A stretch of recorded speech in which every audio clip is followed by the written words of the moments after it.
Hello and welcome back to my channel. My name is Chris, and on today's video, we're going to review a fragrance from the house of Mugler.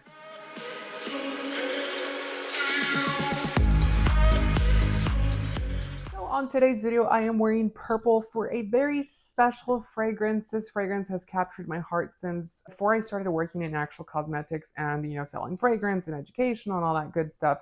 When I first started with Giorgio Armani, there was this essentially a little fragrance counter, and they used to have two giant things that you could take your bottle in for refill for these fragrances.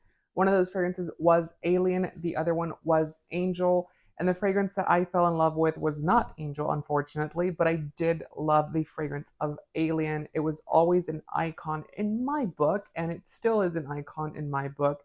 This fragrance has been around for a long, long time, and we're going to get into it to see if it's a good one, to see what I think about it, and to see if it's still a fragrance that holds up its legendary status in today's market. So starting off with packaging, this is a box that you get whenever you buy an Alien fragrance, and just so you do know, it's changed not a lot. It's changed a little bit. On the side, it will say Alien all around. On the back, you get all of your information. At the bottom, you get your typical barcode for them to scan it at the store. And it's just a very simplistic box. I don't think it's really meant to be kept. If you're looking for one that has a very beautiful box, they do have their Les Exceptions collection. I think it's still around. It might not be at this point, but that is their private range of fragrances, which, by the way, a lot of them are beautiful. So yeah, you just open this up and it's a very simplistic box, unicardboard. Nothing super special, but the specialness comes with the actual fragrance bottle, and this is what it looks like. So I have a 100 ml size bottle here, and I have to say something. So whenever I was in love with this brand, and at least with this fragrance in particular, they were under Clarins. Clarins owned the entire fashion label of Mugler, and it has been since sold and bought by L'Oreal. So L'Oreal owns Mugler the fashion, Mugler the fragrance line, and all of the cosmetics if they decide to launch cosmetics, of course. So I originally thought this was not going to be a very good move of Mugler's part, but I have to say something. Back in the day when Clarins owned this brand, it didn't get much attention. It didn't get much, marketing. It didn't get much support, unfortunately. And I started to see both of the actual fragrances struggle with sales. So Alien and Angel, and since then, I've seen them kind of pick up and have a resurgence in popularity because L'Oreal is pumping money to market these beautiful masterpiece of fragrances.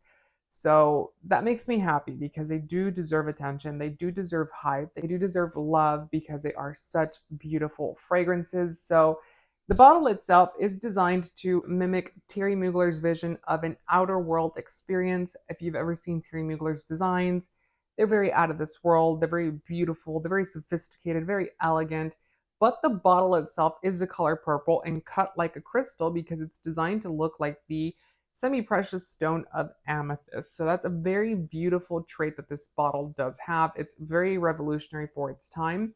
Also, this bottle itself was one of the first ones out on the market that you could refill. I know that they do that very constantly now, and everyone and their mom has a refill for their perfume. But back in the day, that was not the case. You had to go into the store.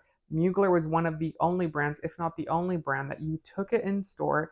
They would take this cap off and they would refill it for you, which is just really good for the environment, one. And two, it's just bringing someone back to the counter to give them that experience again with the beautiful fragrance. So this fragrance is a very simplistic actual note breakdown. We have jasmine sandalwood. We also have ambergris in this fragrance, as well as cashmere wood. And I have to say that this fragrance is named very, very well. It's outer-worldly. If anyone has ever seen the movie of Avatar, have you ever seen the little tree that has all those sparkly lights and then there's like purple flowers by? If that could have a scent, this is what that would smell like. It would smell like Alien. It's a beautiful floral fragrance, but with a lot of soul and a lot of character. This fragrance is unique, it is vibrant, but it's sophisticated, it's rich, it has passion behind it, and it's just a beautiful scent. So you open up with that ambergris accord, and then you get that very sexy, almost daring type of jasmine in here. It's a very unique jasmine. It's not going to be a jasmine that you get in your J'adore or anything else. It's a very freeing, liberating jasmine note. And the note itself just really carries through the beginning to the end of the fragrance itself. You also get that cashmere wood, which adds that kind of contrast to the fragrance itself. Overall, this fragrance is a masterpiece. I'm not trying to overhype this fragrance just because I don't like to do that, but this fragrance to me just speaks volumes. It's really unique because unlike a lot of fragrances that were launched back in the day, this one was launched in 2005, which it's almost hitting its 20-year mark. And it's still a fragrance that in today's market, in today's fragrance environment, it still stands out in the crowd, which is very hard to do. A lot of the fragrances that were launched back then, you start to see that are, kind of slowing down when it comes to sales, and they're not, giving you that je ne sais quoi that they used to. And this fragrance still does that. It still holds its ground. It's still very unique. It's still very captivating. And I think that's what makes a fragrance a masterpiece. Something that we can buy then and then wear it 20 years down the road and it's still a good fragrance. And Alien is definitely one of those. I definitely do think you should check this fragrance out. Now, I will say that if you are looking for a unisex fragrance, because of the heavy sambac jasmine accord in this fragrance, it may fall more on the feminine side, but that does not stop me with this fragrance. I will wear this everywhere and anywhere. Now, because it is a floral fragrance as well, it may be a little bit overwhelming with warmer climate, but if you wear it, in the fall and winter and even in the spring, because sometimes spring is a little bit on the cooler side, you would really enjoy this fragrance because it's just a masterpiece. Price point. So they have quite a few different sizes. They have a 10 ml size bottle or a 10 ml vial, which you can buy to try the fragrance out, which is a really good thing to do for a brand because obviously you get to try the fragrance. And then if you fall in love with it, you can go buy a full size bottle. That one is going to be $35 US.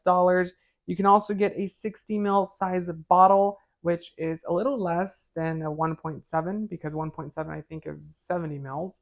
That would retail for $150 US. And if you decide to get the 90 mil, which is going to be this one right here, it is going to retail for $185 US. They do sell the refill now. You don't have to go into stores, but if you do go into stores, they do give you a discount when you refill it there. So really good idea, really great for the environment, and I just can't speak higher of this fragrance. It is just a dreamy, sexy, sophisticated scent. And if you look at their commercials, I have to say this, it's very like out of this world, overly sexy kind of campaigning that they do for this fragrance. It matches the fragrance perfectly. I can't say the last time that I've seen a commercial for a fragrance where the commercial actually matched the scent. And Mugler does do that for the Alien line, at least. I haven't really seen the new Angel ones. I'm not really a big fan of Angel, unfortunately, but that's just my taste. Don't get mad at me. So what do you think of this fragrance? Do you like it? Which of the Aliens is your favorite one? I really like this one, and I also like Hypersense. They are really good. Hypersense respects a lot of the classic Alien isms, if you will, but it becomes a little bit more modern, a little bit more, today, a little bit lighter, if you will, because more fragrances in today's market are kind of bland and generic. That one still holds the beautiful accord of the classic Alien with being modern, and this one is just a masterpiece, I have to say that. So don't forget to comment down below which of the Aliens is your favorite, or which of the Mugler fragrances is your favorite as well. Don't forget to give the video a thumbs up and subscribe for more fragrance related content. Until next time, take care. Bye.